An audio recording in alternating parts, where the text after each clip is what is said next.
64ാമത് സംസ്ഥാന സ്കൂൾ കലോത്സവം ഇന്ന് കലവറ ഒരുക്കങ്ങൾ ആരംഭിക്കും.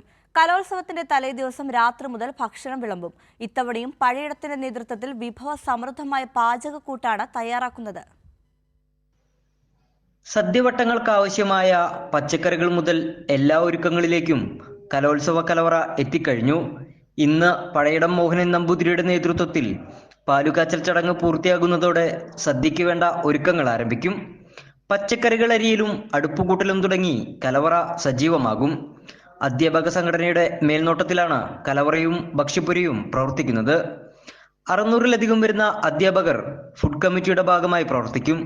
കലവറ ഒരുക്കത്തിന് മുന്നോടിയായി മന്ത്രി കെ രാജൻ പാചകപ്പുര സന്ദർശിച്ച് സ്ഥിതിഗതികൾ വിലയിരുത്തി.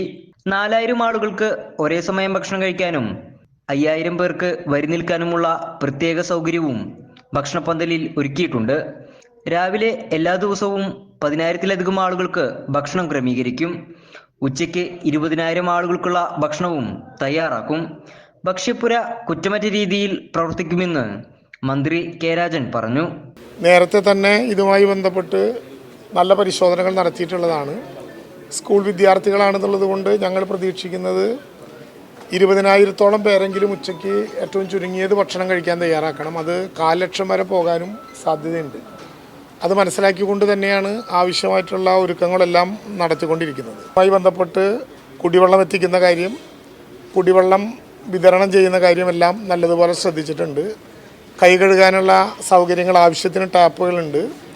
ഇലയിലാണ് ഉച്ചയ്ക്ക് ഭക്ഷണം കൊടുക്കേണ്ടതെന്ന് നിശ്ചയിച്ചിട്ടുണ്ട്. ഇത് പ്രത്യേകിച്ചൊരു ഹരിത ചട്ടം കൂടി നോക്കി നടത്തുന്നൊരു കലോത്സവമാണെന്നുള്ളത് കൊണ്ട് ഇലയിൽ തന്നെ ഭക്ഷണം കൊടുക്കും. ഭക്ഷണം കഴിഞ്ഞാൽ ഇല പൂർണ്ണമായിട്ടും മാറ്റാവുന്ന വിധത്തിൽ മ്യൂസിയത്തിൻ്റെ തൊട്ടപ്പുറത്ത് തന്നെ പ്രത്യേക സ്ഥലമെടുത്തുകൊണ്ട് കുഴികുത്തി അത് നിമജ്ജനം ചെയ്യാവുന്ന വിധത്തിലുള്ള കാര്യങ്ങൾ പൊതുവെ തയ്യാറാക്കിയിട്ടുണ്ട്. ആ വിധത്തിലുള്ള സുരക്ഷയെല്ലാം ക്ലിയറാണ്. മത്സരങ്ങൾ നീണ്ടുപോയാലും എല്ലാ കുട്ടികൾക്കും വേണ്ടി രാത്രി 1 മണി വരെ കലവറ പ്രവർത്തിപ്പിക്കും. കൈരളി ന്യൂസ്, തൃശൂർ.